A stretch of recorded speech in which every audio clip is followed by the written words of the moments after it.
Gold buyers, మీ కష్టాల్లో నమ్మకమైన మీ ఆత్మీయ నేస్తం.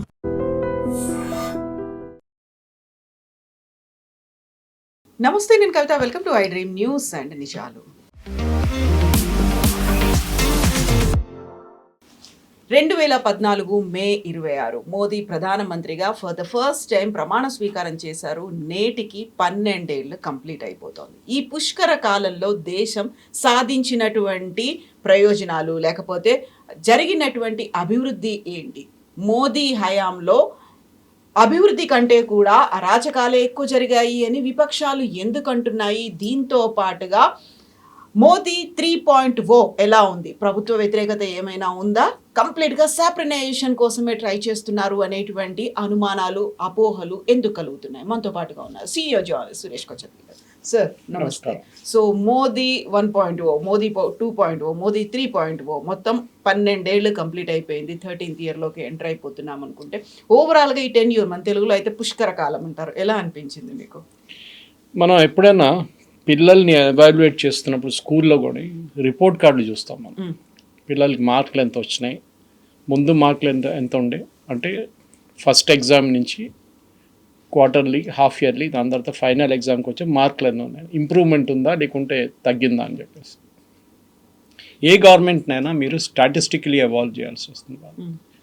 ఒకటి, పాత పథకాలని ఎట్లా ఇంప్రూవ్ చేశారు, కొత్త పథకాలు ఏం తీసుకొచ్చారు, దాని స్టేటస్ ఏంటి. మోదీ గవర్నమెంట్ చూసినప్పుడు ఫస్ట్ మనం అర్థం చేసుకోవాలి. మోదీ గవర్నమెంట్ వచ్చినప్పుడు 2014లో 10 సంవత్సరాల మన్మోహన్ సింగ్ గవర్నమెంట్ దగ్గర నుంచి టేక్ ఓవర్ చేశారు. రాజీవ్ గాంధీ గవర్నమెంట్ ఆ టైంలో వాళ్ళు ఆ 5 years తర్వాత మన్మోహన్ సింగ్ గవర్నమెంట్ ఎండ్ అయ్యేదాకా ఒక స్టేబుల్ గవర్నమెంట్ లేకుండే, కంటిన్యూస్గా కోalition గవర్నమెంట్స్ ఉండే. వాళ్ళ పుల్స్ అండ్ ప్రెషర్స్ వాళ్ళకు ఉన్నాయి. నరసింహరావు గారు కానీ, చంద్రశేఖర్ గారు కానీ, ఐకే గుజరాల్ కానీ, దేవగౌడ కానీ, నరసింహరావు గారు కానీ, దాని తర్వాత వాజ్పేయి గారు కానీ, దాని తర్వాత మళ్ళీ మన్మోహన్ సింగ్. ఏ గవర్నమెంట్ స్టేబుల్గా లేరు. అంటే మీరు ఆల్మోస్ట్ చెప్పొచ్చు ఒక 20-25 సంవత్సరాలు స్టేబిలిటీ లేకుండే గవర్నమెంట్లకి. ఫస్ట్ టైం 2014లో మోదీ గవర్నమెంట్కి స్టెబిలిటీ వచ్చింది. ఆన్ దేర్ ఓన్ మెజారిటీ వచ్చింది. చిన్న మెజారిటీ ఉండే, ఎక్కువ లేకుండే. దాని తర్వాత 2019కి వచ్చినప్పుడు మెజారిటీ పెరిగింది, 300+ అయింది. కానీ 2024 వచ్చేదాకా అది తగ్గింది. సో అందరూ ఏమనుకున్నారంటే అయిపోయిందిలేగా, ఒకవైపు నుంచి నితీష్ కుమార్ గుంచుతారు, ఒకవైపు నుంచి చంద్రబాబు నాయుడు తాడు గుంచుతారు, మోదీ గారు అన్స్టేబుల్ అయిపోతుంది. ఇప్పుడు నితీష్ కుమార్ గారు లేరు సీన్లో. ఆయన పార్టీ యాజ్ గుడ్ యాజ్ బీజేపీలో వచ్చినట్లని, వాళ్ళ ఎంపీలు కూడా బీజేపీలో ఉన్నట్లని. అటువైపు చంద్రబాబు నాయుడు గారికి తెలిసిపోయింది ఆయనకి కావాల్సింది డబుల్ ఇంజిన్ సర్కార్, ఆయనకు కావాల్సింది ఫండ్స్, అమరావతి కానీ ఆంధ్రప్రదేశ్ డెవలప్ చేయడానికి. దానికి సెంట్రల్ గవర్నమెంట్ సహకారం కావాలని చాలా క్లియర్గా. ఐ థింక్ నాకైతే అనిపిస్తుంది possibly first term, second term కన్నా మోదీ గారు ఇప్పుడు థర్డ్ టర్మ్లో ఇంకా పవర్ఫుల్ ఉన్నారు. చాలా స్టేబుల్గా ఉన్నారా? పవర్ఫుల్ కూడా, స్టేబుల్ అయితే ఉన్నారు కానీ పవర్ఫుల్గా ఉన్నారు. దానికి కారణాలు చాలా ఉన్నాయి. మన యాంటీ నెక్సల్ మూవ్మెంట్ నుంచి ముందు, దానికన్నా ముందు ఆర్టికల్ 370 సెకండ్ టర్మ్లో తీసేసిన తర్వాత జరిగిన చాలా మట్టుకు మార్పులు మనం చూస్తే మోదీ గవర్నమెంట్ కొంచెం కాన్ఫిడెన్స్ వచ్చినట్లు. సరే, ఇప్పుడు ఈ యుద్ధంలో కొంచెం ప్రాబ్లమ్స్ ఉన్నాయి, కానీ కోవిడ్ తర్వాత జరిగిన మార్పుల్లో చూస్తే మోదీ గవర్నమెంట్ చాలా మట్టుకు మార్పులు తీసుకొచ్చారు. అది మరి 2014 నుంచి చూసుకుంటూ వస్తే ఉంది. మీకు 2015లో జన్ధన్ యోజన లాంచ్ చేసినప్పుడు అందరూ అన్నారు ఏం బ్యాంకింగ్ ఇది, దీంట్లో NPS చాలా పెరిగింది, 14% దాకా NPS వెళ్ళింది, నాన్ పర్ఫార్మింగ్ అసెట్స్. కానీ దాని తర్వాత చూడండి, ఇప్పుడు అన్ని స్టేట్ గవర్నమెంట్, ప్రతి స్టేట్ గవర్నమెంట్, అది బీజేపీ ఉండొచ్చు, నాన్ బీజేపీ ఉండొచ్చు, వాళ్ళు జన్ధన్ యోజన యూజ్ చేసి డైరెక్ట్ బెనిఫిట్ ట్రాన్స్ఫర్ చేస్తున్నారు.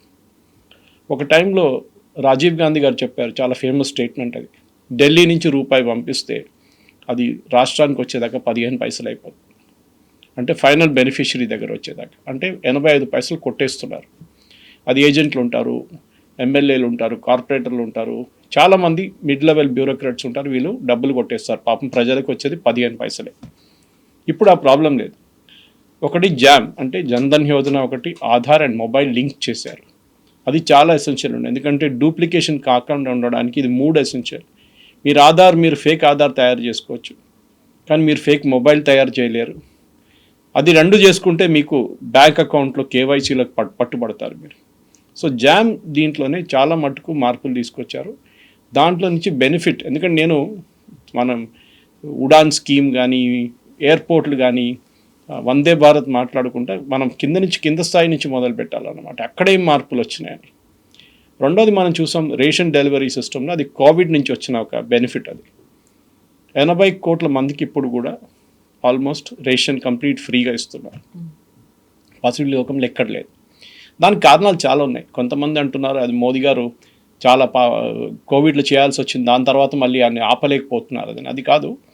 ఒకవైపు మన దగ్గర ఉన్న ఫుడ్ గ్రెయిన్ సిస్టమ్ పీడిఎస్ వచ్చిన తర్వాత పబ్లిక్ డిస్ట్రిబ్యూషన్ స్కీమ్లో మనం స్పెసిఫిక్ ప్యాడీ బియ్యం తెచ్చుకుంటున్నప్పుడు మనకి చాలా మటుకు ఎక్కువ కెపాసిటీ, హోల్డింగ్ కెపాసిటీ లేదు ఇప్పుడు. అంటే ప్రొడక్షన్ చాలా పెరిగిపోయింది. ఈవెన్ గోధుమలు కూడా, మేము నార్త్ ఇండియా వైపు చూస్తే గోధుమలు కూడా చాలా పెరిగింది అక్కడ, అది అటువైపు. So wheat production, rice production పెరిగినప్పుడు దాన్ని ఫుడ్ కార్పొరేషన్ ఆఫ్ ఇండియా గోడౌన్లో ఎక్కువ రోజులు మీరు పెట్టుకోలేరు, ఎలుకలు తినేస్తాయి అంతే. దాన్ని బయటికి పంపించాలి సార్. సో ఎప్పుడో ఒకసారి సుప్రీంకోర్టు అడిగారు క్వశ్చన్ ఒక 10 సంవత్సరాల ముందు, ఎలుకలకి ఇచ్చే బదులు మనుషులకి ఇవ్వచ్చు కదా అని చెప్పేసి. సో అదే చేశారు. సో మనుషులకి ఇవ్వడం మొదలుపెట్టారు. సో ఏమైందంటే వాళ్ళు షాప్కి వెళ్ళి కొనే బియ్యం తగ్గిపోయింది, వాళ్ళ కాస్ట్ తగ్గిపోయింది. ఆ డబ్బులు మిగతా ఏంటంటే దానికైనా యూస్ చేసుకున్నారు వారు. పిల్లల బుక్కులు కొనడానికో, బ్యాగులు కొనడానికో వాళ్ళ ఓన్ యూస్ కోసం వాడుకున్నారు. ఇది ఒక మేజర్ మార్పు అన్నమాట. ఇది కాకుండా చాలా మటుకు చిన్న చిన్న స్టెప్స్ అట్లా. For example digitization of land records, ఇది చాలా పెద్ద ఇష్యూ. మనం ఎప్పుడు దీన్ని సీరియస్గా తీసుకోం, మన రాడార్లో రాదు ఇది. కానీ మన పల్లెటూరుకి ఎంత తెలిసిపోతుంది, ఒక ల్యాండ్ హోల్డింగ్, అది 1 ఎకర్ ఉండొచ్చు, 1/2 ఎకర్ ఉండొచ్చు, 200 స్క్వేర్ యార్డులు ఉండొచ్చు, ఏదైనా కానీ అక్కడున్న రైతులకి వాళ్ళ భూమి ఏదని వాళ్ళకి క్లారిటీ లేదు. సో మోదీ గవర్నమెంట్ ఏం చేశారంటే కంప్లీట్గా శాటిలైట్ ఇమేజరీ యూస్ చేసి డిజిటైజ్ చేశారు రికార్డ్స్ అంతా. ఇప్పుడు ఏ రైతుకి ఏ భూమి ఉందని డిజిటైజేషన్లో ఉంది, మీరు మెజర్ చేయక్కర్లేదు ఫిజికలీ వెళ్ళి నా స్థలం ఇది, నా భూమి ఇంత, ఇది కంప్లీట్గా వాళ్ళ పాస్బుక్లో ఉంటుంది ఆ డీటెయిల్స్ అని. స్టేట్ గవర్నమెంట్తో సహకారంతో చేశారు చాలా మటుకు, ఇంకా పనులు నడుస్తున్నాయి కాదు. ఇది చేసుకుంటూ వెళ్తున్నాం. మనం ఫస్ట్ మోదీ గారు ఇంప్లిమెంట్ చేసిన ఒక స్కీమ్ ఉజ్వల స్కీమ్, అక్కడ కూడా చాలామంది అన్నారు ఏంటిది ఫ్రీ గ్యాస్ ఇవ్వడం అది, కానీ లాస్ట్ 10 సంవత్సరాల్లో మనం హెల్త్ కేర్ రికార్డ్స్ తీసుకుంటే అక్రాస్ స్టేట్స్ మెయిన్గా మహిళలకి పొద్దున లేచి వాళ్ళ ఇంట్లో ఈ బొగ్గులతోనో లేకుంటే కర్రలతో తయారు చేస్తున్నప్పుడు చెస్ట్ ఇన్ఫెక్షన్స్ చాలా వచ్చేది వాళ్ళకి. హెల్త్తో పాటుగా ఎన్విరాన్మెంటల్ ఇష్యూస్. మనం అర్బన్ సెట్టింగ్స్లో పొద్దున్న లేచి గ్యాస్ ఆన్ చేసి మనం టీ తయారు చేసుకుంటాం, బ్రేక్ఫాస్ట్ చేసుకుంటాం, తర్వాత లంచ్, మనకు అది టేకెన్ ఫర్ గ్రాంటెడ్ అనమాట. కానీ మహిళలకి వాళ్ళ ఊళ్ళో కర్రలు, ఫస్ట్ అది ఫారెస్ట్కి వెళ్ళాలి, అక్కడ వైల్డ్ అనిమల్ అటాక్ ఉంటుంది, అది కాకుండా తీసుకొచ్చిన తర్వాత ఇక్కడ కుకింగ్ పొద్దున 5 గంటలకు లేచి మొదలు పెడతారు. పిల్లలందరూ భర్త అందరూ బయటికి వెళ్ళినప్పుడు దాకా 10-11 అవుతుంది, వాళ్ళు బయటికి వెళ్ళి పని చేయలేరు. ఇప్పుడు వాళ్ళు 8 దాకా వాళ్ళ పని అంతా ఫినిష్ చేసేసి వాళ్ళు కూడా ఉద్యోగానికి వెళ్తున్నారు, చిన్న పనికి వెళ్తున్నారు వాళ్ళు కూడా. చాలా మటుకు పెద్ద మార్పు వచ్చింది దాంట్లో. ఇప్పుడు చూడండి, ప్రతి స్టేట్ గవర్నమెంట్ వాళ్ళ ఎలక్షన్ మేనిఫెస్టోలో మేము మీకు ఫ్రీ గ్యాస్ సిలిండర్ ఇస్తాం, లేకుంటే 500 రూపాయలు గ్యాస్ ఇస్తాం. విజయ్ నుంచి, స్టాలిన్ నుంచి, సిద్ధరామయ్య నుంచి, రేవంత్ రెడ్డి నుంచి, అందరూ బెంగాల్లో కూడా అందరూ ప్రామిస్ చేసినట్టు గ్యాస్ సిలిండర్ మీకు ఫ్రీ ఇస్తాం. ఇది 2014 దాకా ఎందుకు జరగలేదు, అది మనం అడగాల్సిన ఒక ప్రశ్న. దాని తర్వాత మనం చాలా ఉన్నాయి తీసుకుంటే, ఇప్పుడు వందే భారత్ ఫర్ ఎగ్జాంపుల్, ఇప్పుడు మన అర్బన్ సెట్టింగ్కి వద్దాం. మనం వందే భారత్ అనేది ఒక ఏదో పెద్ద ఇంటర్నేషనల్ లేకుంటే బయట నుంచి తీసుకొచ్చిన టెక్నాలజీ కాదు, మన దగ్గర ఉండే. ఇన్ఫ్యాక్ట్ టెడ్ఎక్స్ టాక్లో ద ఫౌండర్ అని చెప్పలేదు, మెయిన్ పర్సన్ బిహైండ్ ఆ ఇంజనీర్, ఆయన చీఫ్ ఇంజనీర్, ఆయన దాని గురించి మాట్లాడాను, పేరు నాకు గుర్తు రావట్లేదు. ఆయన మాట్లాడుతున్నారు ఈ టెక్నాలజీ మన దగ్గర ఉండే, వీ హ్యాడ్ దిస్ టెక్నాలజీ, 20 సంవత్సరాల ముందు కూడా ఇదే వందే భారత్ తయారు చేయొచ్చు, మనం చేయలేదు. ఎందుకంటే రిస్క్ ఉంటుంది తయారు చేసేటప్పుడు. ఒకటి ఆ కోచెస్ టెక్నాలజీ, ఒకటి అది మన దగ్గర ఇంప్రూవ్ చేయాల్సి వస్తుంది, దానికి ఉన్న రిస్క్, దానికి ఉన్న పెట్టుబడి పెట్టాలి. గవర్నమెంట్ ఆ టైంలో రెడీగా లేరు. రెండవది ట్రాక్ స్పీడ్ ఇంక్రీజ్ చేయాలి. ఇప్పుడు చూడండి, ప్రతి ట్రైన్ మీరు బిలీవ్ చేయరు, 1 గంట నుంచి 2 అవర్స్ వాళ్ళు టైం సేవింగ్ చేస్తున్నారు. వందే భారత్ వచ్చిన తర్వాత, వందే భారత్ ఎనీవేస్ మంచి స్పీడ్లో వెళ్తుంది. మీరు శబరి ఎక్స్ప్రెస్ తీసుకోండి, ముందు 24 గంటలు తీసుకుంటుండే ట్రిచ్చూర్, మా హోమ్ టౌన్ నుంచి హైదరాబాద్కి, ఇప్పుడు దాన్ని 22 గంటలు చేశారు. 20 కూడా చేయొచ్చు, రేపు 18 చేయొచ్చు. కానీ ప్రాబ్లం ఏంటంటే మన దాంట్లో ఒక ట్రైన్కి గ్యాప్ 5 నిమిషాలే, ఒక ట్రైన్ వెనక ఇంకో ట్రైన్ 5 నిమిషాలు వెళ్తారు. సో మన ట్రాక్స్ డబుల్ చేయాల్సి వస్తుంది, అది పెద్ద ప్రాసెస్, అది నడుస్తుంది. 100% ఎలక్ట్రిఫికేషన్ జరిగింది, కంప్లీట్ ఎలక్ట్రిఫికేషన్ చేసేసారు. చాలా వరకు డిలేలు అనేవి ఉండేది. ముందైతే ట్రైన్లు అంటే మనకు తెలిసింది, అది తెలుగులో ఒక సామెత ఉంది, ఎక్కాల్సిన రైలు ఒక జీవిత కాలం లేటు అనేది. అదే. సో జపాన్లో అంటారు ఇప్పుడు ట్రైన్ లేట్ వస్తే అక్కడ ట్రైన్ డ్రైవర్ ఇంకా గార్డ్ అందరు దిగేసి అపాలజైజ్ చేస్తారంట ప్యాసింజర్స్. మన దగ్గర ఆ స్టేట్కి ఇంకా రాలేదు, కానీ మేము వందే భారత్ వచ్చినప్పుడు అందరు ఏమన్నారు, ఓ ఇది ఎవరు వెళ్తారు దీంట్లో ఎంత డబ్బులు కట్టి, పేదోళ్ళకి మీరు ట్రైన్ పెట్టాలండి. ఇప్పుడు వందే భారత్ మీకు టికెట్ దొరకదు. ప్రతి స్టేట్లో 5-6 వందే భారత్లు అక్కడిక్కడ తిరుగుతున్నాయి, కానీ మీకు టికెట్ దొరకదు. నేను మొన్న ఇక్కడి నుంచి నెల్లూరు వెళ్ళాను, 6 గంటల సేపట్లో నెల్లూరు చేరుకున్నాను వందే భారత్. రిటర్న్లో నార్మల్ ట్రైన్ సూపర్ ఫాస్ట్ ఎక్స్ప్రెస్లో వచ్చాను.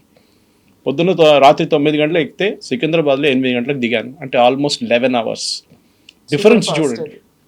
అది నేను చెప్తున్నాను. సో మనం ఒక లగ్జరీ అని చెప్పట్లేదు, కానీ ఒక స్పీడ్, ఒక ఎలిమెంట్ ఆఫ్ టైం సేవింగ్ కోసం డబ్బులు ఇవ్వడానికి రెడీగా ఉన్నాం, అదొకటి.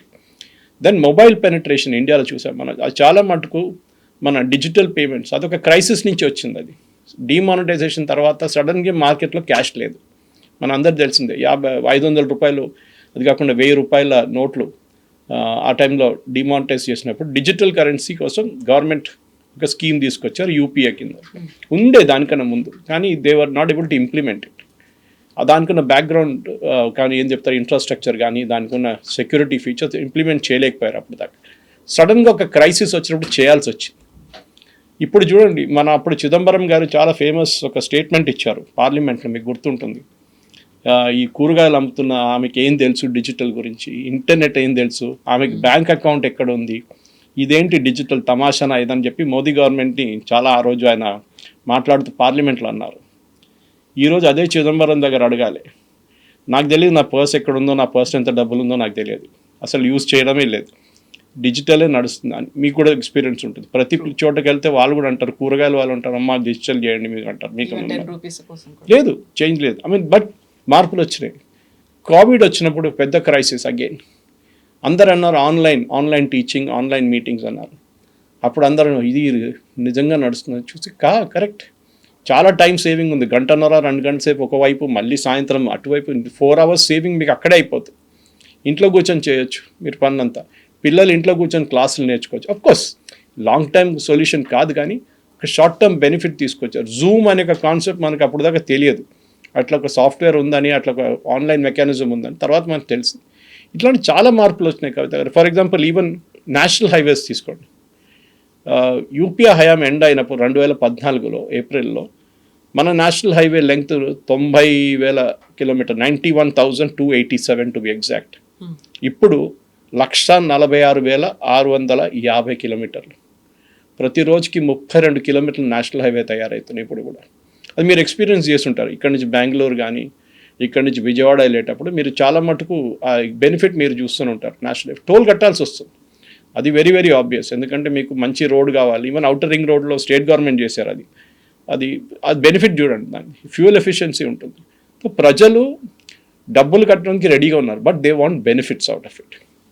అండ్ టిపికల్ ఏమవుతుందంటే, మన దగ్గర ఉన్న పిఎం ఆవాస్ యోజన తీసుకోండి. ఇప్పుడు అందరు అంటారు పేదోళ్ళకి ఇల్లు ఇవ్వాలని చెప్పి, ఇక్కడ 2 bedroom హౌసెస్ అంటారు. Actually the Pradhan Mantri Awas Yojana funds దాని కింద వస్తుంది. ఎందుకు? అగైన్ ద ప్రాబ్లం ఏంటంటే, స్లమ్ నుంచి ఒక 2 bedroom ఇల్లు తీసుకొచ్చినప్పుడు వాళ్ళకు ఒక బెనిఫిట్ ఉంటుంది. దాంట్లో చాలా ఇష్యూస్ ఉన్నాయి స్టేట్ గవర్నమెంట్ వైపు నుంచి. ఒకటి ల్యాండ్ అలాట్మెంట్ కానీ, మిగతా ఇష్యూస్ కానీ ఉన్నాయి. కానీ చూసుకుంటే ఇంకోటి మేక్ ఇన్ ఇండియా. మనం మోదీ గారు మొదలైనప్పుడు మేక్ ఇన్ ఇండియా ఏంటి, ఇదేంటి, ఎస్పెషల్లీ డిఫెన్స్లో మనం one of the world's largest importers, ఆయుధాలు ఇంపోర్ట్ చేసుకుంటాం మనం. ఇప్పుడు లాస్ట్ ఫైనాన్షియల్ ఇయర్లో మనం 38,000 కోట్ల ఆయుధాలు ఎక్స్పోర్ట్ చేశాం. అది యూపీఐ హయాంలో, యూపీఐ గవర్నమెంట్ వాళ్ళు 2014లో మన్మోహన్ సింగ్ గవర్నమెంట్ టెన్యూర్ అయినప్పుడు అది 430 కోట్లు ఉండే. 430 కోట్ల ఎక్స్పోర్ట్స్, డిఫెన్స్ ఎక్స్పోర్ట్ నుంచి ఇప్పుడు మనం 38,000 ఎక్స్పోర్ట్ చేసాం. Next year target is around 45,000 కోట్లు 26-27 ఫైనాన్షియల్ ఇయర్. అంటే ఆయుధాలు తయారు చేసి ఇప్పుడు యూపీఏ మన వీళ్ళతో, సో యూఏఈతో మనకు ఒప్పందం చేసుకున్నాం ఆయుధాలు తయారు చేయడానికి. అగైన్ ఇంకొక 10,000 కోట్లు మీరు యాడ్ చేసుకోవచ్చు. దాంట్లో ప్రతి సెక్టర్లో ఒక టార్గెటెడ్ ఒక మూవ్మెంట్ నడుస్తుంది. అది ప్రధానమంత్రి గారు సెక్రటేరియటే దాన్ని కంప్లీట్గా ట్రాక్ చేస్తున్నారు. 500 కోట్ల కన్నా ఎక్కువ ఉన్న ప్రాజెక్ట్ని ప్రతిరోజు ట్రాక్ చేస్తారు. దాన్ని మనం చూసాం. ఒక చెనాబ్ రివర్ పైన ఒక బ్రిడ్జ్ కట్టారు, ఆర్చ్ బ్రిడ్జ్. అది బ్రిటిష్ వాళ్ళ టైం నుంచి కూడా ఇంపాసిబుల్ అని చెప్పి వాళ్ళు ఇడిచేశారు. అది ఇట్ ఈస్ నాట్ పాసిబుల్ అని చెప్పారు. అది కాకుండా మనం బారాముల్లా దాకా కనెక్ట్ చేయలేము. బారాముల్లా మన ఆర్మీకి చాలా క్రూషియల్, ఎందుకంటే పాకిస్తాన్ బార్డర్ దాకా వెళ్తుంది. ట్రక్స్ తీసుకెళ్లడంలో యాక్సిడెంట్లు చాలా నడుస్తుంటే టైం కూడా పడుతుంది. ఇప్పుడు ఆలోచించండి అది ఎట్లా చేశారు. మీరు కావాలంటే మీరు చేయొచ్చు, కానీ దానికి మిమ్మల్ని బ్యాక్ చేయడానికి ఎవరైనా ఉండాలి. అంటే మీ ఎంత ఎవరైనా ఉండి చేయండి, మీరు ఫెయిల్ అయితే no problem, we will help you అని చెప్పేసి. సో అన్ని సెక్టర్స్లో ఇంకా చాలా పనులు ఉన్నాయి, అన్నీ అయిపోయినాయని చెప్పలేము మనం. కానీ 2014కి ఇప్పుడు మీరు చెప్పినట్టు 12 సంవత్సరాల తర్వాత రివ్యూ చేసినప్పుడు, ప్రోగ్రెస్ రిపోర్ట్ తీసుకున్నప్పుడు చాలా మటుకు ఇట్లాంటి మార్పులు వచ్చాయి. సో ఇది డెవలప్మెంట్ పరంగా చూస్తే ఇంటర్నల్గా మాత్రం ఇన్సెక్యూరిటీ అనేది ఉంది, అన్స్టెబిలిటీ అనేది ఉంది అనే దాంతో పాటుగా మాబ్ లించింగ్ అవుతుంది, ఇక్కడ ఉన్నటువంటి మైనారిటీలని టార్గెట్ చేస్తున్నారు. ఇవన్నీ కూడా మోదీ గవర్నమెంట్ వచ్చిన తర్వాత ఎక్కువైపోయింది. దీనికి తోడుగా మీడియాను కూడా ఒక గోడీ మీడియా లాగా మార్చేసుకున్నారు, తనకు అనుకూలంగా ఉండే వాళ్ళకే ఇస్తున్నారు అనే మాటలని ఉన్నాయి కదా. ఇన్సెక్యూర్డ్ ఫీలింగ్ అనేది ఇంటర్నల్గా డెవలప్ అయిందా? మీరు అది ఎటువైపు నుంచో చూడొచ్చు. ఫల్తా రిజల్ట్ వచ్చింది మొన్న, మీరు చూసుంటారు. Falta is minority dominated constituency. BJP 140,000 ఓట్లతో గెలిచారు. ఒరిజినల్ జహంగీర్ ఖాన్ టీఎంసీ క్యాండిడేట్కి డిపాజిట్ కూడా పోయింది, ఫోర్త్ ప్లేస్లో ఉన్నారు. అప్పుడు ముస్లిమ్స్ బీజేపీకి ఓటేశారని చెప్తారా? ఎస్, జరిగింది అది. ఎందుకంటే వాళ్ళకు కూడా తెలిసిపోయింది ఈ కాంగ్రెస్ పార్టీ కానీ ఎంఐఎం కానీ మిగతా పార్టీలు వాళ్ళ పర్సనల్ బెనిఫిట్ కోసం ముస్లిమ్స్ని వాడుకుంటున్నారు, చాలా క్లియర్గా తెలిసిపోయింది. అది ఈవెన్ కేరళలో కూడా మీరు చూడొచ్చు, క్రిస్టియన్ కాన్స్టిట్యున్సీ. నార్త్ ఈస్ట్ తీసుకోండి, నార్త్ ఈస్ట్లో చాలా స్టేట్, నాగాలాండ్ అన్ని ప్లేసెస్లో క్రిస్టియన్ డామినేటెడ్. అక్కడ కూడా బీజేపీ రూల్ చేస్తున్నారు, చాలా మటుకు బీజేపీ అలయన్స్ రూల్ చేస్తున్నారు. ఎందుకంటే ప్రజలు ఇప్పుడు ఏం చూస్తున్నారు, ఒకటే, మాకు కావాల్సిన సౌకర్యాలు వస్తుందా, మాకు బెనిఫిట్స్ వస్తుందా, మా లైఫ్ స్టైల్ మారిందా లేదా, మాకు ఉద్యోగాలు వస్తున్నాయా లేదా, ఇది వాళ్ళు చూస్తున్నారు. మాబ్ లించింగ్, ఎక్కడో ఒక ట్రైన్లో ఇద్దరు కొట్టుకున్నప్పుడు దాన్ని పెద్ద ఇష్యూ చేస్తారు. అదే టైంలో బంగ్లాదేశ్లో లక్షల మంది హిందువుల్ని అక్కడ అటాక్ చేసి చాలామంది హిందువులు చంపేసినప్పుడు అప్పుడు ఎవరికి ప్రాబ్లం లేదు. మిద్నాపూర్లో హిందువులు ఆల్మోస్ట్ 10-15 మంది హిందువులు చంపారు, అప్పుడు ఎవరికి ప్రాబ్లం. మన స్టేట్లోనే, మన కంట్రీలోనే, వెస్ట్ బెంగాల్లో జరిగింది మమతా బెనర్జీ హయాంలో, అప్పుడు ప్రాబ్లం లేదు. కశ్మీర్ నుంచి పండిత్ని తెరిమి కొట్టినప్పుడు లక్షలాది మంది వాళ్ళు పారిపోయారు రాత్రికి రాత్రి, అప్పుడు ఎవరికి ప్రాబ్లం లేదు. కానీ ఏదో ఒక చిన్న ఇన్సిడెంట్ ఎక్కడో జరిగింది, ఏదో ట్రైన్లో గొడవ జరిగింది, 2 సీట్ల కోసం కొట్టుకున్నారు, లేకుంటే ఏదో ఆవు మాంసం తీసుకెళ్తున్నారని పట్టుకున్నారు, వాళ్ళని లించ్ చేశారని చెప్తే అది పెద్ద న్యూస్ అయిపోతుంది. అది కూడా ట్రాజడీయే, దాన్ని ప్రాసిక్యూట్ చేయాల్సిందే. పల్గర్లో సాధువులు చంపినప్పుడు ఎవరు అడగలేదేంటి? ఇదే నేను అడుగుతున్నాను. చాలా ఉన్నాయి అట్లాంటి. ఉడిపిలో ఒక ఆర్ఎస్ఎస్ కార్యకర్తని హత్య చేసినప్పుడు ఎవరు అడగలేదే. సో వన్ వే ట్రాఫిక్ అయిపోయింది. మీడియా ఇప్పుడు గోడి మీడియా అంటాను. నేను ఒకటే మాట అంటున్నాను, వైర్, క్వింట్, స్క్రాల్, వీళ్ళు రాసే ఆర్టికల్ మీరు ఒకసారి అనలైజ్ చేయండి. ఒక్క ప్రో మోదీ ఆర్టికల్ కూడా మీకు కనిపించదు. హిందూ కూడా చేర్చుకోవచ్చు దాంతో. అన్ని యాంటీ మోదీ ఆర్టికల్సే ఉంటుంది. వీళ్ళు తీసుకెళ్ళి జైల్లో వేసారా? ఎవరు వేయలేదు కదా. మీరు దగ్గర ఎవరైనా చెప్పారా, మీరు అర్నబ్ గోస్వామి ఛానల్ చూడాలని ఎవరైనా చెప్పారా? ఎవరు చెప్పలేదు కదా. It is your choice. ఎన్నో ఛానల్స్ ఉన్నాయి, మీరు ఏ ఛానల్ కావాలంటే చూడొచ్చు. అర్నబ్ గోస్వామి ఛానల్ చూడాలని ఉందా, లేకుంటే ఎన్డీటీవీ చూడాలని ఉందా, లేకుంటే CNN News 18 చూడాలి, ఎవరు చెప్పలేదు. మీద అదానీ ఉండొచ్చు, అంబానీ ఉండొచ్చు, ఎవరైనా ఉండొచ్చు. ఇదే ఎన్డీటీవీ కాంగ్రెస్ హయాంలో ఏం చేశారు మనందరికి తెలిసిందే. ప్రణయ్ రాయ్ మీద CBI కేసు ఉండే రాజీవ్ గాంధీ హయాంలో. ద వరల్డ్ దిస్ వీక్లో free commercial time MIC చెద్ద scam ఉండేది. కానీ దాని నుంచి రాజీవ్ గాంధీ గారు ఆయన్ని సేవ్ చేశారు చాలా మటుకు. అంటే మనం ఏం చెప్పొచ్చు, గోడి మీడియా అని చెప్పొచ్చు అక్కడ కూడా. సో మనం అక్యూజేషన్ చేసినప్పుడు ఒక బిగ్గర్ పిక్చర్ చూడాల్సి వస్తుంది కవిత గారు, ఒక చిన్న పిచ్ కాదు. మీరు ఫర్ ఎగ్జాంపుల్ ఎప్పుడు నేను చెప్తుంటాను, ముస్లిమ్స్ హిందువుల్ని ఆయుష్మాన్ భారత్ కింద డిస్క్రిమినేట్ చేస్తారా ఎక్కడైనా? 55 కోట్ల మన పాపులేషన్ జనాభాకి ఇప్పుడు Ayushman Bharat per year 5 lakh coverage ఉంది. ఇప్పుడు లేటెస్ట్ వెస్ట్ బెంగాల్లో కూడా ఇంప్లిమెంట్ అయింది. అంటే మన పాపులేషన్ 140 కోట్లు, అంటే ఆల్మోస్ట్ 40% ఆఫ్ పాపులేషన్ కవర్ అయిపోయారు. ఓకే, మిగతా ఉన్నాయి, మిడిల్ క్లాస్ పాపులేషన్ ఉంది, వాళ్ళకి కావాలంటే ఇంకొక స్కీమ్ కూడా గవర్నమెంట్ ఇంట్రడ్యూస్ చేయాల్సిందే, చేశారు కూడా కొన్ని స్టేట్స్లో. ఓకే, అంటే పేమెంట్ బేసిస్ చేస్తున్నారు. కానీ మనం మెయిన్గా ఒక మార్పు తీసుకొస్తున్నాడు.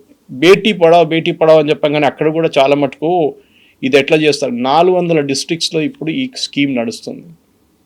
దాని బెనిఫిట్స్ మనం డీటెయిల్డ్గా వాళ్ళ వెబ్సైట్లో ఉంది, మనం చూసుకోవచ్చు. కానీ ఓవరాల్ హైదరాబాద్లో కూర్చొని ఒక ఎయిర్ కండిషన్ రూమ్లో కూర్చొని, లేకుంటే ఒక స్టూడియోలో కూర్చొని ఏముంది, బేటీ పడావ్ బేటీ బచావ్, మహిళల మీద అత్యాచారాలు జరుగుతున్నాయి, ఇదేంటి అని అడుగుతారు. కానీ బిగ్గర్ పిక్చర్ మీరు చూడరు. సిటిజన్షిప్ అమెండ్మెంట్ యాక్ట్ తీసుకొచ్చినప్పుడు అన్నారు, ఎందుకు సిటిజన్షిప్ అమెండ్మెంట్ యాక్ట్లో ముస్లిమ్స్కి ఎందుకు ఇవ్వట్లేదని అడిగారు. అక్కడున్న మైనారిటీస్ హిందూ, జైన్, పార్సీ, బుద్ధిస్ట్, సిక్ వాళ్ళ మీద పాకిస్తాన్, ఆఫ్ఘనిస్తాన్, బంగ్లాదేశ్లో వాళ్ళ మీద జరిగిన అత్యాచారాలు, వాళ్ళక్కడి నుంచి పారిపోయి వచ్చినప్పుడు వాళ్ళకి సిటిజన్షిప్ ఇవ్వాలని ఫస్ట్ ప్రతిపాదించిన మనిషి పేరు మోహన్ దాస్ కరమ్చంద్ గాంధీ. 1947లో ఆయన అన్నారు. నెహ్రూ లియాఖత్ ప్యాక్ట్ సైన్ చేశారు. మొహమ్మద్ లియాఖత్ అలీ ఖాన్ అండ్ నెహ్రూ, అప్పుడు first prime minister of Pakistan. దాంట్లో ఏమన్నారు, అక్కడున్న 14% మంది హిందువుల్ని మేము కాపాడుకుంటామని చెప్పి లియాఖత్ ఒక అగ్రిమెంట్ సైన్ చేశారు. నెహ్రూ కూడా ఇటువైపుని చేశారు.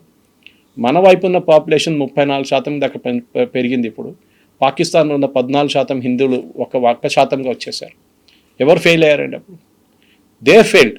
కానీ వాళ్ళందరూ పారిపోయి మన దగ్గరకు వచ్చారు. రాజస్థాన్ కానీ, ఢిల్లీ కానీ, ఇటువైపు బెంగాల్ నుంచి చాలామంది మతువా కమ్యూనిటీ 1 కోటి మంది వచ్చేసారు మన వైపు. వాళ్ళకి సిటిజన్షిప్ ఇవ్వాలి కదా, ఇచ్చినప్పుడు కూడా ముస్లిమ్స్కి ఇవ్వాలి. అట్లాంటి మరి పాకిస్తాన్ మాకు ఇచ్చేసేయండి అయిపోతుంది కదా, పాకిస్తాన్ కావాలని చెప్పి ఇక్కడున్న హిందువులు ఓట్ చేశారు. 98.9% ముస్లిమ్స్ మాకు సెపరేట్ కంట్రీ కావాలని చెప్పి ఓట్ వేసిన దాంట్లో ఓన్లీ 50% కన్నా తక్కువ మంది పాకిస్తాన్కి వెళ్ళారు. మిగతా వాళ్ళు ఇక్కడే ఉండిపోయారు. సో మీరు మళ్ళీ ఏమంటున్నారు, వాళ్ళు అక్కడి నుంచి తీసుకోవాలి, మళ్ళీ పాకిస్తాన్ మాకు ఇచ్చేసేయండి అయిపోతుంది, మర్జ్ చేసుకుందాం, ఇటు బంగ్లాదేశ్ కూడా తీసుకుంటాం మనం. Why should we give that? Digital India వచ్చినప్పుడు చాలామంది అన్నారు, ఏంటి డిజిటల్ ఇండియా, పేమెంట్స్ గురించి మనం అప్పుడు మాట్లాడాం. డిజిటల్ ఇండియా ఏముంది మనం చూపించాం ఎట్లా చేయవచ్చు అనేది. ఈ నామ్ గురించి నేను చెప్పాను మీకు, చూడండి 1.7 crore ఫార్మర్స్కి డిజిటైజ్ చేసేసాం, మొత్తం వాళ్ళ ల్యాండ్ రికార్డ్స్ డిజిటైజ్ చేసాం. ఫసల్ బీమా యోజన 1.5 లక్ష మంది, ఆల్మోస్ట్ 1.5 crore క్లెయిమ్స్ డైరెక్ట్లీ ఫార్మర్స్తో సెటిల్ చేసుకున్నాం. అంటే ఏదో వరదలు వచ్చింది కానీ, గాలివాన వచ్చింది కానీ, ఏదైనా వస్తే కూడా, ఆర్ ఈవెన్ పెస్ట్ అటాక్ జరిగితే ఫార్మర్స్కి డైరెక్ట్ ఇన్సూరెన్స్ ఇస్తున్నారు. ముందు అట్లా కాకుండా డ్యామేజ్ అయిన తర్వాత వాళ్ళు అప్లై చేస్తారు, మా మొత్తం కొట్టుకుపోయింది, మా రెడీగా ఉన్న చేతికి వచ్చిన పంట పోయిందని చెప్తారు. ఇప్పుడు దాన్ని కూడా స్కీమ్ తీసుకొచ్చారు. గతి శక్తి అని చెప్పి నేషనల్ డిజిటల్ ఒక మాస్టర్ ప్లాన్ హైవే కన్స్ట్రక్షన్స్కి. ఇప్పుడు నేను చెప్పిందండి 12 కిలోమీటర్లు ఉండే యూపీఐ హయాంలో పర్ డే కన్స్ట్రక్షన్, ఇప్పుడు అది 37 కిలోమీటర్లు పెరిగింది. నేను 36 చెప్పాను, యాక్చువల్లీ తప్పు. 37 కిలోమీటర్స్ పర్ డే హైవే కడుతున్నారు. హర్ ఘర్ జల్, ఇదొక చాలా పెద్ద ప్రాబ్లం, ఎస్పెషలీ రాజస్థాన్ లాంటి ప్లేసెస్లో. మన దగ్గర ఇక్కడున్న government, Telangana government, BRS government అప్పుడు ఏం చెప్పారంటే, మాకు అక్కర్లేదు జల్ జీవన్ మిషన్, ఎందుకంటే మేము మొత్తం 100% కవరేజ్ ఇచ్చేసా ఉన్నారు. తర్వాత రేవంత్ రెడ్డి గవర్నమెంట్ వచ్చిన తర్వాత అన్నారు, కాదు మాకు డబ్బులు కావాలి, వీళ్ళు చెప్పిన ఫిగర్స్ అంతా ఫేక్ అని చెప్పారు. హర్ ఘర్ జల్ ప్రోగ్రామ్ని చాలా మటుకు మహిళలు, మనం ఎల్పిజి గ్యాస్ గురించి మాట్లాడాం, ఉజ్వల స్కీమ్, ఇది ఇంకొక ప్రాబ్లం. మీరు చూసుంటారు చాలా మటుకు వీడియోలు, ఫోటోలు, చిన్న అమ్మాయిల నుంచి పెద్ద మహిళలు కుండలు తనమే పెట్టుకొని ఎంతో దూరం నడుచుకుంటే నీళ్ళు తీసుకొస్తారు. ఇప్పుడు you're getting water to the house, at least మీ ఏరియాకి వస్తుంది. కొన్ని ప్లేసెస్కి ఇంటి ఇంకా రాలేదు, అది state government responsibility last mile కనెక్టివిటీలో. హర్ ఘర్ జల్ ప్రోగ్రామ్, దీన్ని మీరు ఆన్లైన్ వెళ్ళి చెక్ చేసుకోవచ్చు కవిత గారు. ఇప్పుడు కూడా జల్ జీవన్ మిషన్ ప్రాజెక్ట్ కింద చెక్ చేసుకోవచ్చు అనమాట. ఈ ఇంకోటి ఐసెట్ మనం చూసాం, దానికోండి జన్ధన్ యోజన డిస్క్రైబ్ చేశాను మీకు. అది కాకుండా Kisan Samman Nidhi, local currency settlement, అదొకటి ఉంది. చెప్పుకుంటూ చాలా ఉన్నాయి. ముద్రా స్కీమ్ తీసుకుందాం. ముద్రా స్కీమ్లో 27 లక్షల కోట్లు లోన్స్ డిస్ట్రిబ్యూట్ చేశారు. దాంట్లో 70% మంది మహిళలు. లాస్ట్ కౌంట్ ప్రకారం 35 నుంచి 37 కోట్ల మంది మన దేశంలో ముద్రా లోన్లు తీసుకున్నారు. అది చిన్న ఒక కొట్టు పెట్టుకోవడానికో, ఒక వెల్డింగ్ షాప్ పెట్టుకోవడానికో, 5 కుట్టు మిషన్లు కొనడానికో, దేనికైనా ఉపయోగం సార్. 50,000 నుంచి 10 లక్షల దాకా వితౌట్ కొలాటరల్ తీసుకున్న తర్వాత కట్టిన వాళ్ళకి మళ్ళీ ఇన్సెంటివ్గా ఎక్కువ లోన్లు ఇస్తున్నారు. మీరు ఆలోచించి, మన పాపులేషన్ 140 crores, 40 కోట్ల మంది తీసుకున్నారంటే ఒక ఫ్యామిలీలో 3-4 పెట్టుకుంటే almost entire population has been covered అనమాట. Nothing like it. దీనికన్నా ముందు మీకు ఏమైనా బ్యాంక్ లోన్ కావాలంటే కొలాటరల్ పెట్టాలా, మీ ఇల్లు కానీ మిగతా ఏదైనా పెట్టాలి. ఇప్పుడు అది లేదు. ముద్రా లోన్లు you can get it directly అనమాట. గంగా గురించి ఉన్నారు, that is a big dispute. ఇవాళ గంగా ఇంకా పొల్యూటెడ్ ఉందని చెప్పి ఎవరో రిపోర్ట్ చెప్పారు. So I'm not taking it up. 1 nation 1 ration card పెట్టారు. ఇది ఒక పెద్ద డిసడ్వాంటేజ్ ఉండే ముందు. బీహార్ నుంచి ఒక వర్కర్ ఇక్కడ వచ్చి ఇక్కడ ఉంటున్నాడు హైదరాబాద్లో, సంవత్సరం పాటు ఇక్కడ పని చేస్తున్నాడు ఏదో రియల్ ఎస్టేట్ ప్రాజెక్ట్లో. వాళ్ళ ఫ్యామిలీ ఏమో అక్కడ ఉంటారు, ఫ్యామిలీలో 4 ఉన్నారు. ఆయనకి ఇక్కడ రేషన్ దొరకదు, ఎందుకంటే రేషన్ అక్కడ ఉంది. సో ఇక్కడ కూడా కలెక్ట్ చేసుకోవచ్చు. ఈ కెన్ టేక్ హిస్ రేషన్, ఆయన ఒక్కరి రేషన్ ఇక్కడ కలెక్ట్ చేసుకో, బికాజ్ బయోమెట్రిక్ పెట్టి. 1 నేషన్ 1 రేషన్ కార్డ్, మీరు ఎక్కడున్నా కానీ మీ రేషన్ మీరు తీసుకోవచ్చు, మీ ఫ్యామిలీ మిగతా రేషన్ వాళ్ళు తీసుకుంటారు. ఇది మన కంట్రీ డిజిటల్ బ్యాక్ బోన్లో చాలా మట్టుకు ఉన్న ఎఫర్ట్ జరిగింది. ఇట్లా చెప్పుకుంటూ పోతే చాలా ఉన్నాయి. Production linked incentive mobile phone మ్యానుఫ్యాక్చరింగ్లో ఇప్పుడు మనం we're the biggest, one of the biggest. అది కాకుండా మన డిజిటల్ చాలా మటుకు మన ఇప్పుడు చిప్ మ్యానుఫ్యాక్చరింగ్ కానీ మిగతా అన్నిటికీ పిఎల్ఐ ఇస్తున్నారు గవర్నమెంట్, అంటే ఇన్సెంటివ్ ఇస్తున్నారు. మీరు మొదలు పెట్టండి, ఫస్ట్ 2 years మేము చూసుకుంటాం ఈ ప్రాజెక్ట్స్ అని చెప్పేసి ఇట్లా చెప్పుకుంటూ పోతే చాలా ఉన్నాయి ఇంకా. అయితే ఎక్కువగా వినిపించేది ఒక నెగటివ్ ఆస్పెక్ట్, ఇప్పుడు 1 nation 1 party లాగా మార్చేశారు, సాఫ్రనైజేషన్ అవుతోంది, రీజనల్ పార్టీలు లేకుండా చేస్తారు, సౌత్ అండ్ నార్త్ డివైడ్ అనేది ఎక్కువ తీసుకొస్తున్నారు అనే దాంతో పాటుగా అసలు మొత్తంగా బీజేపీయే ఉండాలి, అలా అయితే డబుల్ ఇంజన్ సర్కార్ అవుతుంది అని. అంటే కేంద్రం రాష్ట్రాలకు ఇవ్వాల్సింది ఇవ్వకుండా కేంద్రమే ఒక పొలిటికల్ పార్టీ లాగా చూసి రాష్ట్రాలను కూడా అన్నిటిని కూడా వాళ్ళ వైపే తిప్పుకోవాలని చూడడం అనేది. కాంగ్రెస్ ఉన్నప్పుడు 1947 అంటే మనం 50 పెట్టుకుందాం, when we became a republic. అప్పుడు ఎన్ని పార్టీలు ఉండే అండి? అప్పుడు ఒక జనసంఘం ఉండే, కమ్యూనిస్టులు ఉండే. ఒక టైంలో లోక్సభలో ఆపోజిషన్ పార్టీ కమ్యూనిస్ట్ ఉండే. అప్పుడు వీళ్ళు ఏడ్చుకున్నారా? బీజేపీ 1984లో వచ్చారు, 80లో ఫామ్ అయింది, 84లో ఫస్ట్ 2 సీట్లు వాళ్ళకి వచ్చింది. హన్మకొండ ఒకటి, మెహసానా గుజరాత్లో ఒకటి. ఇక్కడ జంగారెడ్డి గారు గెలిచారు, అక్కడ ఆకార్ పటేల్ గారు గెలిచారు.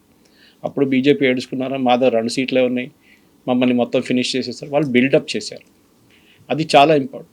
కవిత గారు చెప్పాను చూడండి, రాజీవ్ గాంధీ గారు గెలిచిన సింపతి ఓట్ వేవ్లో, అది ఇందిరాగాంధీ గారిని అసాసినేషన్ తర్వాత జరిగిన ఎలక్షన్, ఎలక్షన్ ఆపేశారు, మీకు గుర్తుంటుంది. ఫస్ట్ హాఫ్లో ఘనంగా ఓడిపోయారు ఆల్మోస్ట్ కాంగ్రెస్, సెకండ్ హాఫ్లో సింపతి తర్వాత జరిగిన ఓటింగ్లో కాంగ్రెస్కి సీట్లు వచ్చినాయి. ఆ రోజు నుంచి ఇవాళ దాకా కాంగ్రెస్కి మెజారిటీ రాలేదు. ఇవాళ దాకా అంటే మన్మోహన్ సింగ్ గవర్నమెంట్ ఎండ్ అయ్యేదాకా వాళ్ళకి they never got a majority. 1989 to 2014 అప్పుడు ఆలోచించండి, 90 పెట్టుకుంటే టాకింగ్ ఆఫ్ అక్కడ 14, 24, 24-25 సంవత్సరాలు కాంగ్రెస్కి మెజారిటీ రాలేదు ఎప్పుడు, ఇప్పుడు కూడా లేదు. 14 తర్వాత మనం చూస్తున్నాం, 19 ఎలక్షన్లో రాలేదు, 24 ఎలక్షన్లో రాలేదు. దట్ మీన్స్ ఆ party is on a descent. మరి మీరు ప్రజల్ని తిడుతున్నారా? వెస్ట్ బెంగాల్లో ఒక టైంలో మీ గవర్నమెంట్ ఉండే, సిద్ధార్థ శంకర్ రాయ్, డాక్టర్ బీసీ రాయ్ ఉన్నాయి, ఈ జ్యోతిబాసు కమ్యూనిస్ట్ వచ్చే ముందు. ఎక్కడున్నారండి కాంగ్రెస్ ఇప్పుడు? మన ఫాల్టా ఎలక్షన్లో 3rd పొజిషన్లో వచ్చారు. ఇదే వాళ్ళ పార్టీని బిల్డప్ చేసుకుండా నార్త్ సౌత్ డివైడ్ అంటారు. ఏం లేదండి, కర్ణాటకలో బీజేపీ లేదా? తెలంగాణలో 8 మంది ఎంపీలు లేరా? కాంగ్రెస్కి ఎంతమంది ఎంపీలు ఉన్నారు? 8 మందే కదా. కరెక్ట్, అసెంబ్లీలో వాళ్ళకి స్ట్రెంగ్త్ ఎక్కువ ఉంది, కరెక్ట్ అది. కానీ ఈ సౌత్లో లేరు. That's a wrong notion. సౌత్లో ఉంది, బీజేపీకి 3 సీట్లు వచ్చినాయి కేరళలో, విచ్ ఇస్ అబ్సల్యూట్లీ ఇంపాసిబుల్ ఉండే ముందైతే. సో వాళ్ళ పార్టీని బిల్డప్ చేసుకుంటున్నారు. అది మీరు చేయాల్సిన పని అది. అది కాకుండా ఇప్పుడు తమిళనాడులో ఏం చేశారు? ఇప్పుడు దాకా వాళ్ళతో ఉన్న డిఎంకేని పక్కన తోసేసి మినిస్టర్షిప్ కోసం వాళ్ళు విజయ్తో వెళ్ళిపోయారు. ఎవరు తప్పండి అది? ఇప్పుడు డిఎంకే వాళ్ళని తిడుతున్నారు, కాంగ్రెస్ని బ్యాక్ స్టాబర్స్ అది ఇది అని చెప్తున్నారు. ఇది మీరు పార్టీ బిల్డప్ చేయాల్సిన మీ రెస్పాన్సిబిలిటీ. అది మీరు ఇంకొక కోతి తీసుకొని ఇంకొక షోల్డర్ మీద వేయలేరు మీరు. అది ఇట్ ఈస్ యువర్ రెస్పాన్స్. మీరు చేయకపోతే అది మీ తప్పు. 2 సీట్లు ఉన్న బీజేపీ అక్కడి నుంచి బిల్డప్ చేసుకుని 179 వచ్చింది. దాని తర్వాత కొంచెం మళ్ళీ వెనకకి వెళ్ళిపోయారు, మళ్ళీ ముందుకు వచ్చారు, మళ్ళీ మెజారిటీ వచ్చింది. You have to buildup. మీరు అది చేయట్లేదు. భారతదేశంలో ఉన్న ప్రతి యూపీ ఒక టైంలో కాంగ్రెస్ దగ్గర ఉండే, ఇప్పుడు కాంగ్రెస్ ఎక్కడుంది? 4వ ప్లేయర్ అయిపోయారు అక్కడ, బిహైండ్ బీఎస్పీ. ఆ పరిస్థితికి వచ్చేసారు. బీహార్ సేమ్ కేస్, తేజస్వితో టైఅప్ చేశారు, ఏమైంది? ఓడిపోయారు. అస్సాం ఒక టైంలో తరుణ్ గొగోయ్ వాళ్ళ అప్పుడు ఉండే పార్టీ ఉండే, అక్కడ చాలా పెద్ద పార్టీ ఉండే ఆ టైంలో. ఇప్పటికే ఏమైందండి? అక్కడ కూడా లేరు. North east entirely use be with Congress, అది కూడా పోయింది. ఒరిస్సా బిఫోర్ బీజు పట్నాయక్ అప్పుడు కూడా ఉండే, అక్కడ పోయింది. మహారాష్ట్ర ఏఆర్ అంతులే, యశ్వంతరావు చౌహాన్ వీళ్ళందరూ దిగ్గజులు ఉన్నారు ఆ టైంలో, they have gone. Karnataka of course వాళ్ళ గవర్నమెంట్ ఉందనుకోండి, కానీ చెప్తున్నాను నేను, ఇట్లా ప్రతి స్టేట్ మీరు అనలైజ్ చేసుకుంటూ పోతే కాంగ్రెస్ దగ్గర నుంచి పోయిన స్టేట్ లేదు అంతా. కానీ వీళ్ళు లెసన్స్ నేర్చుకుంటలేరు. దాన్ని బీజేపీని తిట్టడం, మోదీ గారు అది చేస్తున్నారు.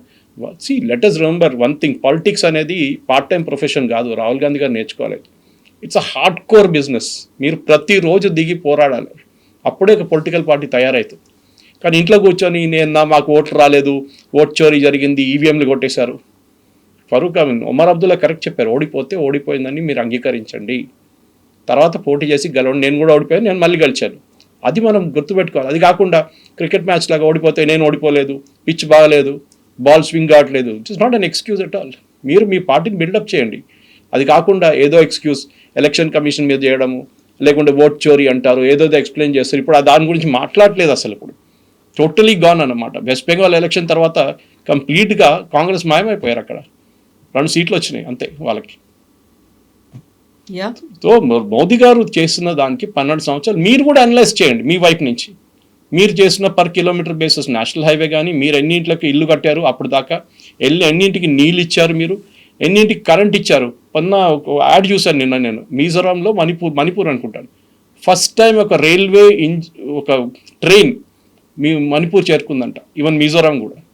అంటే 70 సంవత్సరాలు పట్టిందండి ఒక రైల్వే ట్రాక్ కట్టడానికి నార్త్ ఈస్ట్కి. మీకు out of sight out of mind ఉండే, నార్త్ ఈస్ట్ అంటే ఎక్కడో ఉంది, మాకేం సంబంధం దాంతో, అక్కడి నుంచి ఎన్ని ఓట్లు వస్తాయి, ఇది ఉండే వాళ్ళ లాజిక్. కానీ స్ట్రాటజికల్ ఇప్పుడు చూడండి మణిపూర్ దాకా చేరుకున్నాం, అదొక చాలా మటుకు ఒక అచీవ్మెంట్. బారాముల్లా గురించి మాట్లాడాం మనం ఇప్పుడు. ప్రతి చోట ఎక్కడెక్కడ ఇంపాసిబుల్ అన్నారు అక్కడన్నీ మన రైల్వే ట్రాక్లు కడుతున్నాం, నేషనల్ హైవేలు కడుతున్నాం. ఒక టైంలో ఏకే ఆంటనీ గారు చాలా ఫేమస్గా చెప్పారు పార్లమెంట్లో, మీరు అరుణాచల్ ప్రదేశ్లో లద్దాఖ్లో రోడ్లు ఎందుకు కట్టట్లేదంటే చైనా కోప్పడతారు, దానికోసం మేము కట్ట. This is official statement of AK Antony, defence minister. China కోప్పడతారంట మనం రోడ్లు కడితే. ఇప్పుడు చూడండి, ఐ వెంట్ టు లదాఖ్ 2024 వెళ్ళాను నేను. ఏం డెవలప్మెంట్ అండి, ఎస్పెషల్లీ ఆర్మీ వాళ్ళ కోసం చాలా పెద్దది ప్రాజెక్ట్. హిమానికి కానీ మిగతా ప్రాజెక్ట్స్ అని రోడ్లు ఎక్కడెక్కడో కడుతున్నారు వాళ్ళు, రోడ్లు to the border, Chinese border. ఇది మనం ఎప్పుడో చేయాల్సి ఉండేది. అది కాకుండా ప్రాజెక్ట్స్ మీరు ఏదైనా చెప్పండి, స్టేట్ గవర్నమెంట్తోనే పనిచేయాల్సింది. ఇక్కడ కూడా స్టేట్ గవర్నమెంట్ చూడండి, ఇప్పుడు ఎల్ఎన్టీ మెట్రో తీసుకోండి, లాసెస్లో నడుస్తుండే, టేక్ ఓవర్ చేసుకున్నారు. 19,000 కోట్లు ఎంతో వాళ్ళు కట్టారు, డబ్బులు కట్టారు తెలంగాణ గవర్నమెంట్. దాంట్లో 13,000 కోట్లు యూనియన్ గవర్నమెంట్ ఇప్పుడు ఒక లోన్గా ఇచ్చారు, వాళ్ళు నిన్న సైన్ చేశారు అగ్రిమెంట్. సో మీరు కలిసి పనిచేస్తే అన్నిటికీ డబుల్ ఇంజిన్ సర్కార్ రావాలని లేదు. స్టేట్ గవర్నమెంట్ కూడా చాలా స్మార్ట్గా చేసుకోవాలి ఇట్లాంటి పనులన్నీ. అది రేవంత్ రెడ్డి గారు నేర్చుకున్నారు అది బాగానే.